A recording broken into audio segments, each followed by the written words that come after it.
So, folks, right, second to the one just done about Churchy of Church.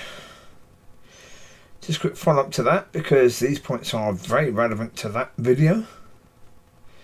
I try and keep the video short so people can just, more chance that people can listen to the whole thing because it's short. Yeah. Most people don't do that anyway, but there you go. Okay, so, well, the Lord said that you come to set father against son, children against parents, etc., etc., etc. Right? Okay, in your church, do you see that? I mean, most people have to say no. They don't see it. They don't have that common thing in church where, small children are saying they want to believe in God, but the parents are dead against it. Or parents are saying that their children are turned against them because they've given their life to God. Do you hear that? No. It's not because the Christianity that was there then is now widely accepted by the world. It's because we've got such a weakened, pathetic, pukey version of church that does nothing.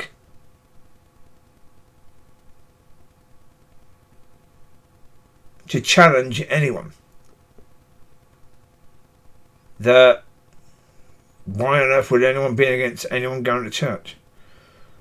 The world completely accepts it. Completely. Because it's of. It shouldn't be that way. It shouldn't. It shouldn't be that way. How many Christians in America, Europe face persecution? None. Pretty much none. Right? There may be examples, or certainly people claiming that churches have been attacked by Islamists, but that's a different thing completely. That's not facing persecution by the world. It's because you're not doing anything that offends them. Because you're so careful not to offend that no one in the world...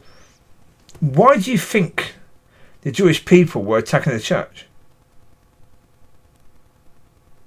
Because at that point in time, they were saying that Yeshua is the Son of God. And that was offensive to the people at that time. It's not offensive now because it means nothing. It means very, very little to the people in church. It means absolutely nothing to the people out of it.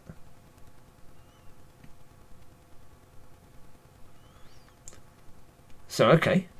Does that mean that God's word or God's ways are not offensive to the world now? No. No, not because, what you see in most churches has got nothing to do with God. Well, in a sense, it's not his will, it's not his ways. As in, well, certainly not his ways. It may be his will to a certain degree. But it's not his ways. Well, right now, I know for a fact that what God is saying now is the opposite of what is going on in the world. Or has been going on in the world. The world has been very much cancel culture. All of that. And people are so careful about what they say. And God is talking about giving up control, or giving up your desire to control. God is talking about doing better than not judging by not even reacting. That's not of this world in any way, shape or form. So if the church was that,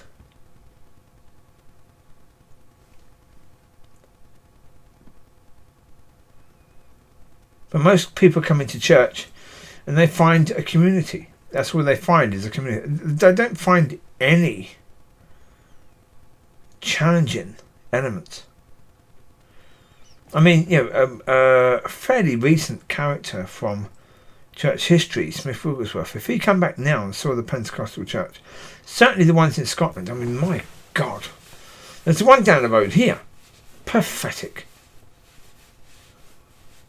I mean, to say it's a useless church, that basically, I mean, again, I was just thinking earlier, why on earth do churches go to Germany, Spain or America to get ministers? They've got just as useless ministers here already. You don't need to import useless ministers, teachers, pastors. You don't need to import them. We've got them already. But the ones that bring in here are probably more useless than the ones that are here already. Right? So, come on. Yeah? It's poor. But it's not just here. It's everywhere. It's in all these countries. It's all over Europe. It's all over America. It's all over any country where Christianity is accepted and allowed and not pushed against. Yeah. China is where you'll find a church, or certainly in the past, where you would find a church that was radical, that was actually doing things and doing a good job, because they did face persecution. And because they faced persecution, you only had the ones who were serious about their relationship with God would even bother to go to church. Because, again, like the early church, if you faced imprisonment or beatings or worse for going to church, you had to be serious about it. In the West, you don't have to be serious about it. And so, in places like China, the tares wouldn't stay. Tares would only stay in churches where there's no persecution. And those whose seed didn't fall on good ground, they wouldn't stay either. No. See, if you're seeing fruit, then it's because God is working in you, and then you see God. If you see God in your life, you will stay. Even though there's persecution, you will stay because you trust God. And therefore you're learning how to trust God because He's working in you, and that's why there's fruit. When you don't see fruit, you won't stay. For those reasons. Yeah.